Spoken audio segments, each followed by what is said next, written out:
안녕하세요, 홈튜브입니다. 오늘은 헬스장 그리고 트레이너 보충제를 고르는 방법을 설명을 해드리겠습니다. 와!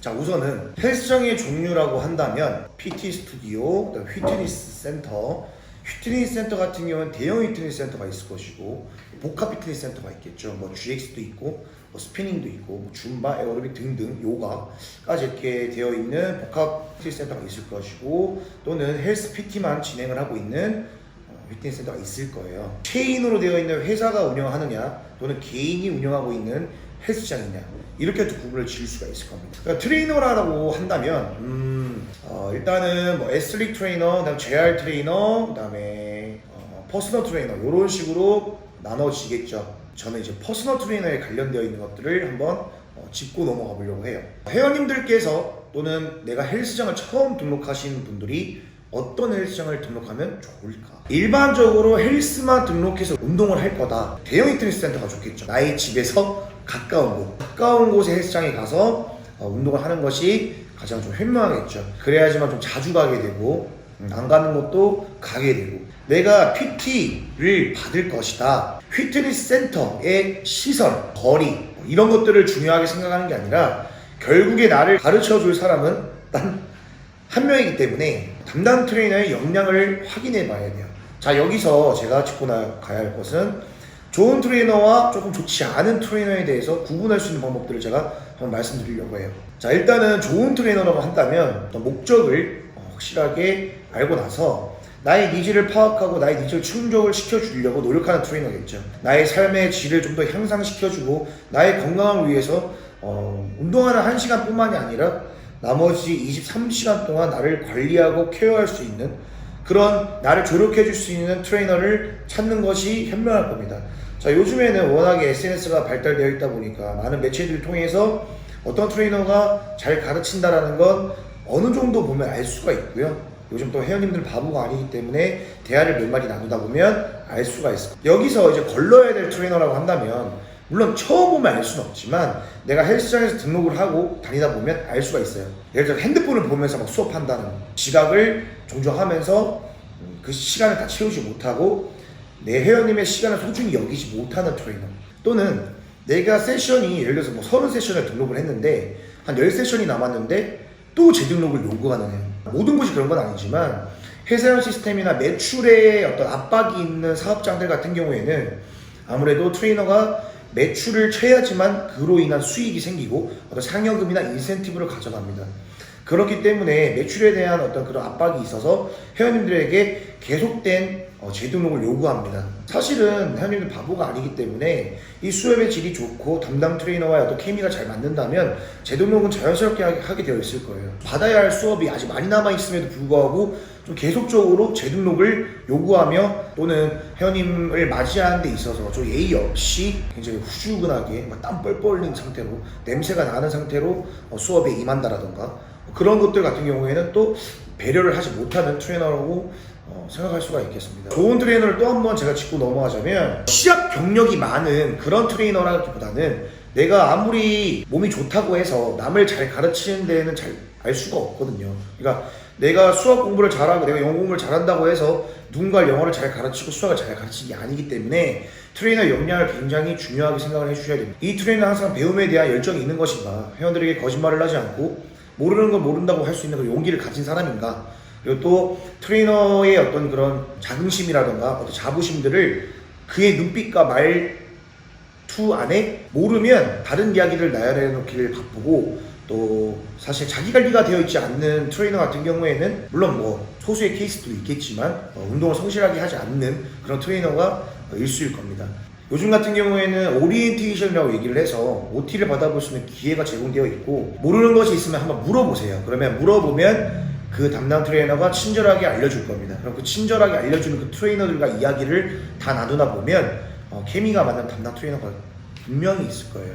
저도 이제 미용실을 가거나 헤어샵을 갔을 때 어떤 디자이너가 머리를 잘 자르고 어떤 헤어 디자이너가 경력이 많은 디자이너인지 전 몰라요. 그런 것과 똑같이 헬스장에 들어오면 누가 어떻게 경력이 있고 잘 가르치는 데에서는 알지 못해요. 그래서 이런 것들 참고해서 좀 더 현명하게 선택을 하실 수 있도록 하셨으면 좋겠습니다. 자, PT 스튜디오 같은 경우에는 조금 프라이빗한 느낌이 있죠. 일반적인 헬스를 이용하는 분들이 없기 때문에 PT만 받는 분들 밖에 없어서 그래도 조금 내가 좀 나를 숨기고 싶고 나의 몸매를 좀 많이 드러내고 싶지 않다라고 하시는 분들은 PT 스튜디오를 이용하시면 좀 더 프라이빗하게 적은 인원들 안에서 수업을 받을 수가 있어요. 그리고 또 내가 많은 서비스를 제공받고 좀 더 환경적으로 좋은 곳에서 운동을 하고 싶다. 헬창들은 사실 기분 좋은 데 가면 끝이고 무게 많고 그럼 끝이죠. 여기서 이제 PT 비용에 대해서 제가 설명을 할 건데, PT를 받는 퍼스널 트레이닝의 비용은 10회부터 100회까지 여러 가지 횟수를 지정을 해놓고 횟수가 많아질수록 할인을 받을 수 있는 제도입니다. 4만원에서 많게는 15만원까지 1회 PT 비용이 지정되어 있습니다. 그 트레이너가 유능하면 유능할수록 또는 그 헬스장에서 많은 영향력을 끼치면 끼칠수록 PT 비용은 올라가게 되어 있어요. 왜냐하면 수요가 그만큼 많아요. 한 트레이너가 수용할 수 있는 회원들은 사실 한정적이고 계속되어 있는 어떤 수요나 예약이 있을 경우에는 결국 공급가가 올라가겠죠. 그래서 PT 비용이 자연스럽게 올라가는 겁니다. 누군가는 5만원이 될 수가 있고 누군가는 15만원이 될 수 있는, 이게 결국에는 시작 경력이 많거나 대회 경력이 많거나 이런 게 문제가 아니라 결국에 찾아주는 회원님들이 많을수록 좀 더 비용이 올라가는 건 사실이에요. 자, 환불권 같은 경우에는 이런 분들 계세요. 30회를 등록해놓고 10회를 등록하고 운동을 하고 20회를 환불해달라. 근데 내가 10회밖에 이용을 안 했으니 20회를 그대로 n분의 1로 나눠서 달라. 그건 좀 잘못된 게 뭐냐면, 이거 저 헬스장의 운영자로서 제가 이제 말씀을 드리는 건데, 콘칩이 1,000원이에요. 근데 5개짜리를 묶음해가지고 이렇게 스티커에 묶어서 파는 거 있잖아. 그걸 3,000원에 샀어. 근데 콘칩을 하나 먹고 마트에 가가지고 4개 남겨왔으니까 4,000원 환불해달라는 것과 같은 이치입니다. 한 묶음을 사기 위해서 할인을 받았고, 그렇게 할인을 받았기 때문에 내가 환불을 할 때에는 원래 기준에 맞춰서 환불 정상 금액이 나오는 게 정상적입니다. 그래서 그런 컴플레인을 거시는 분들은 다시 한 번 더 생각해 주시면 좋겠고요. 내가 나도 모르게 불쾌감을 주고 나도 모르게 비매너적인 행동을 하고 있는데 혹시라도 모를 수도 있기 때문에 제가 한번 짚고 넘어가도록 하겠습니다. 자, 헬스장에서의 어떤 매너라고 한다면 막 악소리를 너무 지르면 안 되겠죠. 타인에게 피해를 주는 거기 때문에 조금 샤우팅하는 것들을 좀 내려놓고, 두 번째로는 내가 기구를 사용하고 있을 때 다른 사람은 그 기구를 이용하기 위해서 기다리고 있을 거예요. 왜냐면 루틴을 돌아야 되니까. 그런데 앉아가지고 핸드폰만 주구장창 보고 있어요. 보다가 하다가 그런 분들 진짜 많거든요. 정말로 별의별 경우가 많습니다. 핸드폰은 운동할 때는 최대한 보지 않는 것이 운동의 집중도에 훨씬 더 효율적이고, 운동을 할 때 핸드폰을 보는 건 굉장히 방해가 됩니다. 어떤 근신경계도 그렇고 내가 어떤 머리로서 인지하고 있는 이미지 트레이닝도 마찬가지고 훨씬 더 비효율적이에요. 그렇기 때문에 내가 유튜브를 참고한다면 소리만 들으면서 하시면 좋고, 또는 잠깐 확인한 걸로 우리 헬스장 매너를 지켜주시면 좋을 것 같아요. 자, 세 번째로는 땀이 막 흘렸는데 그냥 가는 거야. 다음 사람이 이용을 하려면 벤치나 기구들 한 번 닦고 가는 게 매너입니다. 배려를 해서 다음 사람을 위해서 땀을 한번 닦아주는 거. 자, 네 번째로는 원판을 꼽아놓고 이용을 한 다음에 두고 가는 거예요. 내가 이용할 때는 100kg를 썼는데 다음에 사용할 사람이 여자 고객님일 수도 있어요. 근데 그 여자분들은 그 20kg짜리 원판 하나 드는 것도 힘들어. 그렇기 때문에 내가 원판을 미리 다 빼놓고 다음 사람을 위해서 하나 정도만 미리 꼽아넣는 매너 정도를 지켜주는 게. 다섯 번째로는 덤벨들을 마구잡이로 내가 컴파운드 세트를 이용하고 자이언트 세트를 하기 위해서 나열해 놓고 나 혼자 다 쓰는 거예요. 나는 5kg를 필요한 사람이 있는데 난 7, 5, 3, 2, 1이 다 필요해. 그러면 5명의 회원님들이 덤벨을 이용하지 못할 겁니다. 그리고 여섯 번째로는 솔직히 몸 좋은 남자들은 남들 쳐다보라고 몸 만들었어. 그러니까 쳐다보면은 뿌듯할 거야.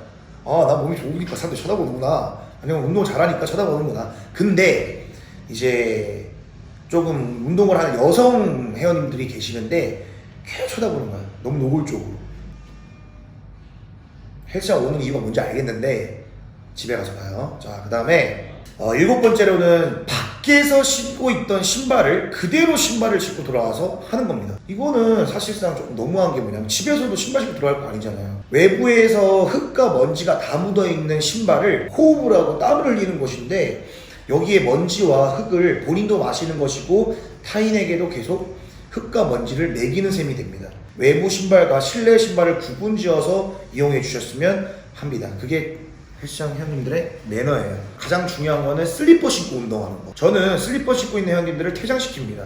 좀 규율이 있던 곳에서 오래 있다 보니까 이런 슬리퍼를 신고 운동을 한다는 그 자체만으로 마인드를 썩어먹었다고 생각을 하는 사람 중에 하나입니다. 그런데 뭐 발에 부상이 있거나 발을 다쳐가지고 어쩔 수 없이 신고 해야 한다면 헬스장 운영진들에게 양해를 구하면 이용하실 수가 있을 텐데, 혹시라도 슬리퍼를 신고 운동을 하다 덤벨을 떨어뜨렸는데 발이 찧었어. 결국에는 헬스장 책임입니다. 타인이 봤을 때도 그렇고 또는 헬스장의 어떤 그런 부상을 방지하기 위해서도 슬리퍼보다는 운동화를 신고 운동을 하시는 게 좀 더 본인에게도 더 안전하고 본인에게도 훨씬 더 효율적인 운동의 수행 능력을 가져다 줄 겁니다. 왜냐면 신발 신고 운동하는 거 슬리퍼 신고 운동은 달라요. 자, 그 다음에는 보충제. 일단은 제가 먹고 있는 보충제에 관련해서들은 마니아층들이랑 굉장히 소수의 분들이 원하시는 거기 때문에 그건 따로 한번 다룰 거고요. 이번에 말씀드린 보충제는 아주 통상적인 대중적인 보충제들에 대해서 설명을 해드리도록 하겠습니다. 여러분들이 평소에 먹고 있는 식사 대용 프로틴 이런 것들이 있을 거예요. 식사 대용 프로틴은 사실상 식사 대용을 할 수가 없습니다. 내가 자연식으로서 음식을 씹어 삼키는 그런 영양소를 흡수하는 것들은 액상으로 가루로 만들어서 먹기에는 굉장히 부족함이 커요. 그렇기 때문에 자연식으로 먹는 게 가장 좋지만 내가 불가피하게 먹을 수밖에 없는 상황이 된다면 보통 프로틴을 마시죠. 저는 게이너는 비추입니다. 그냥 설탕 덩어리를 마시는 것이고 500칼로리, 1000칼로리의 에너지를 인간이 흡수할 수 없습니다. 순간적으로. 우리의 신체는 천천히 에너지를 흡수할 수 있도록 몸에 구성이 되어 있는데 그 에너지가 다 들어온다 한들 한순간에 모든 에너지를 내 몸에 흡수시킬 수가 없어요. 개인은 전 좀 비추를 하고요. 프로틴 같은 경우에는 이제 지방이 있는 프로틴과 지방이 없는 프로틴들이 있는데, 저는 운동 후에는 탄수화물이 제일 중요하다고 생각하는 사람이라 탄수화물이 들어있는 보충제를 선택을 하시는 게 좋을 겁니다. 지방보다는 탄수화물이 들어있는 보충제를 선택을 해주세요. 평소들 마시는 아미노산 계통들이 있을 거예요. BCA나 글루타민 같은, 저는 이제 멀티비타민을 꼭 챙겨 먹으라고 얘기를 해주고요. 그다음에 비타민 D, 그다음에 뮤신, 클리어머슬 같은 그런 것도 추천해주고 있고요. 그다음에 부스터들을 굉장히 많이 물어보시는데, 부스터를 먹으면 당연히 베타알라닌이라는 성분 때문에 얼굴이 따가운 게 사실이고요. 저는 시포라든지 사실상 보충제는 그러니까 가장 리뷰가 많고 구매가 많고 구매평이 많은 보충제가 가장 효율적이에요. 많은 사람들이 이용하는데 이유가 있다고 생각을 해요. 그런 보충제들은 내 몸에 근성장을 준다라기보다는 보조적으로 나를 도와주는 거라 생각을 하고 반드시 운동에 포커스를 맞춰서 해주셔야 됩니다. BCA, 글루타민, B6, 류신, 프로테인 꼭 챙겨 먹을 수 있다면 이건 꿀팁인데, 소화 요소들이 들어있는 보충제들 선택해 주시면 굉장히 효과적일 겁니다. 네. 탄수화물이 들어있는 보충제라면 보통은 운동 직후에 그냥 드셔주시면 좋고요. 이게 기회창이니 뭐니 얘기를 많이 하시는데, 그냥 사실은 운동 끝나고 밥 먹고 소금을 먹고 그냥 소금이 있는 나트륨 성분이 들어있는 밥과 반찬을 먹는 게 제일 좋아요. 근데 그걸 어쩔 수 없이 보조제로 선택을 해야 된다면 탄수화물에 들어있는 프로테인을 나트륨 좀 들어있는 보충제를 선택을 해서 운동 직후에 마셔주시는 게 가장 효율적입니다. 그리고 내가 운동을 하지 않고 프로테인만 먹는다고 한다면 그 비추입니다. 오늘은 운동을 못했는데 언제 운동 먹어야 되나 싶으면 아침을 보통 거르는 분들이 많아서 아침 식사 대신에 마시고 가면 좋고요.